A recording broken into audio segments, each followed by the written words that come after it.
Who is the crucified? Oh, that a God should fall, that he through whom the world was made should bleed for it as well. 'Tis Christ the Son of God, who suffered to save all, infinity bound into flesh, broke all the bonds of hell. Who is the crucified? 'Tis Jesus, Son of Man, who from a virgin mother born lived out a mortal span. He grew as all men do, and loved as all men can. To give us life, he gave his life. Oh, kiss his wounded hand. Who is the crucified? The risen one is he. Death waged a war against him once, but died on Calvary. The Lamb who once was slain arose to set us free. He offers us his cross himself, that we might rise as he. Who is the crucified? Is that not the question that breaks into our heart? Who is the crucified? One more sad story in a history of sad stories, of bad things happening to good people. Who is the crucified? That a God should fall? That a God should fall. How comforting for us that God in his human nature knows what it is to fall. That he through whom the world was made should bleed for it as well. 'Tis Christ, the Son of God, who suffered to save all. Infinity bound into flesh broke all the bonds of hell. Infinity bound in flesh. Infinity, the Godhead, limited physically, humanly, as a mortal, with being in one place at one time as a mortal man. And he infinity bound into flesh, and he broke all the bonds of hell. The bonds of hell, we see them all around. We see what keeps people locked within themselves.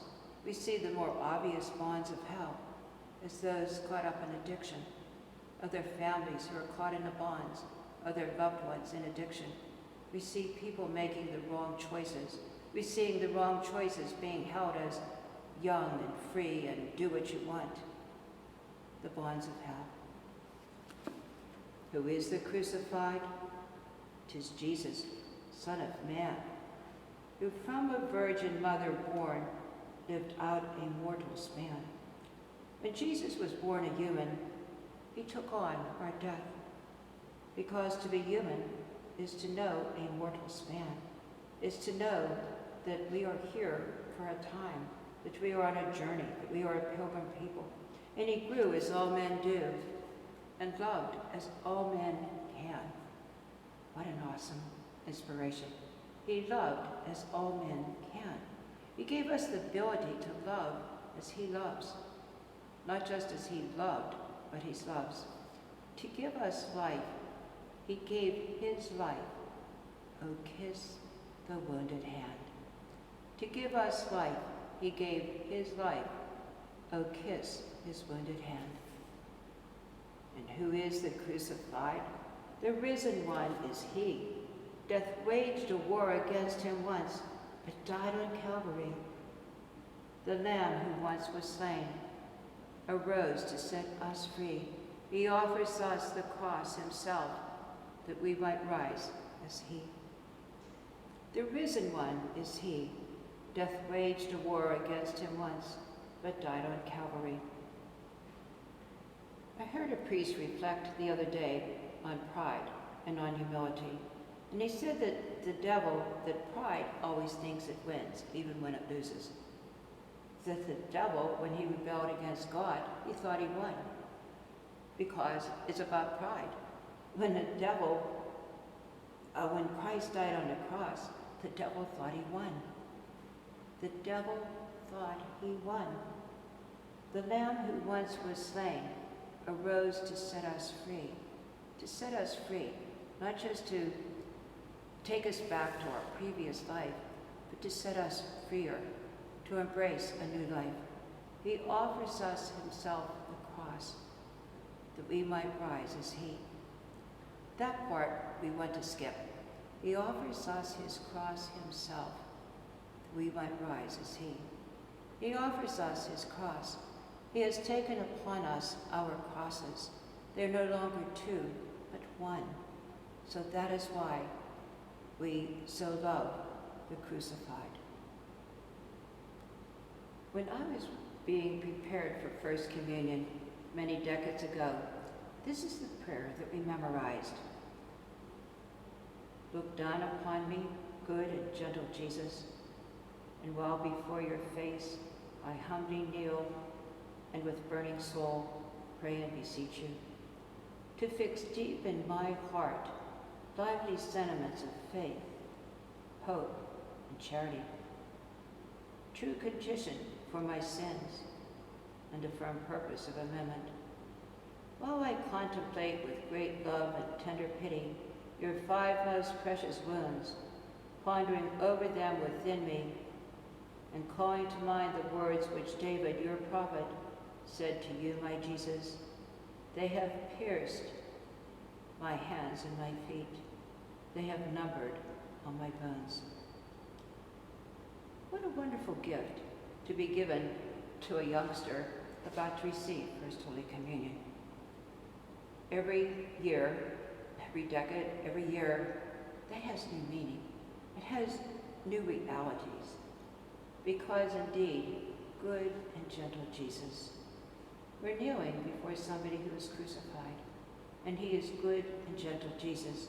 He's not the raging, furious man. He's not the one saying, but, I'm innocent. I never did anything wrong. You people are all wrong. No. Or I'm just angry. No, the good and gentle Jesus who looks down for the cross. And so before your face, I can only humble kneel. I can only be in adoration. I can only be in awe. And it's with burning soul. I want my soul to be alive with your love and love for you. So I pray and beseech you to fix deep in my heart, the heart that beat for me, the heart that was broken for me. I want you to fix in my heart lively sentiments of faith, of believing in you, of knowing that you are the Son of God, of hope, that you are our hope. You are our expectation. You are our possibility and charity. You love us so much. Can I not love you more in return? True contrition for my sins. We all falsify your love. It's not that we don't love.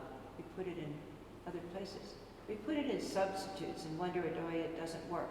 We substitute ourselves instead of you and wonder why it doesn't work. So please, a true contrition for my sins and a firm purpose of amendment.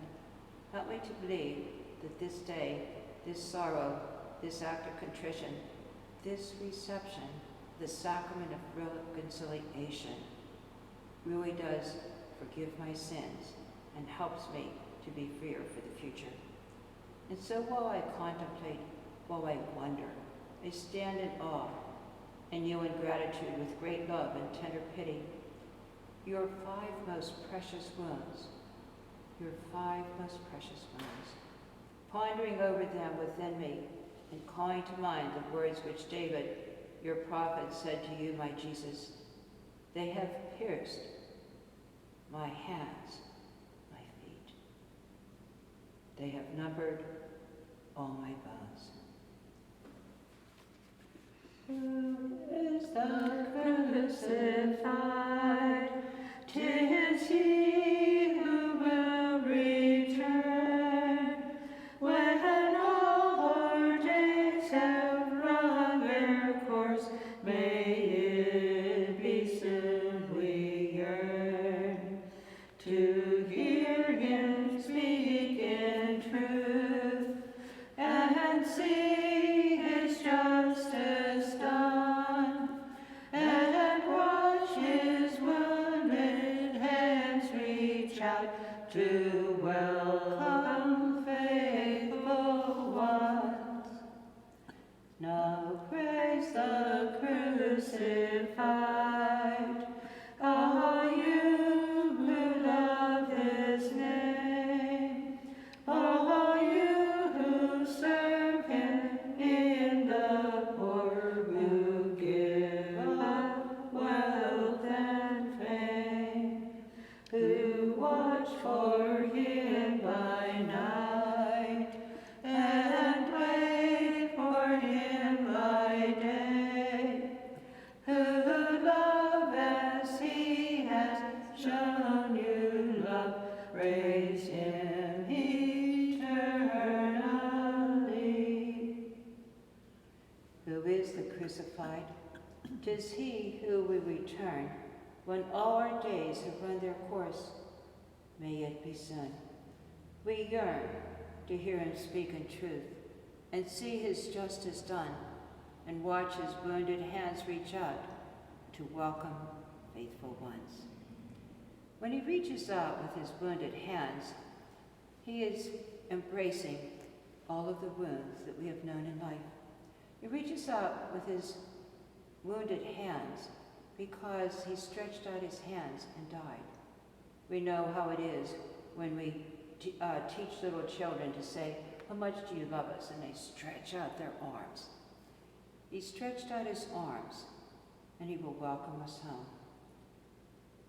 We praise now the crucified, all you who love his name, all you who serve him in the poor, who give up wealth and fame, who watch for him by night and wait for him by day, who love as he has shown you love, praise him eternally, who watch for him by night. Often we watch for Christ by night. It seems so dark, it seems so bleak. We don't see the morning star, we don't see the rising moon. What we see is darkness. The same darkness that Jesus knew on the cross when he said, my God, why have you forsaken me? We know that ends up, that's the beginning of the psalm, and it ends up triumphantly. But is it not wonderful that God knew the dark? And we wait for him by day. We drive to the hospital. We wonder if our loved ones will still be alive. We wait for them by day for every time the doctor comes out of the room. We wait for each response. And so we love him as he has shown us, and we praise him eternally. Who is the crucified?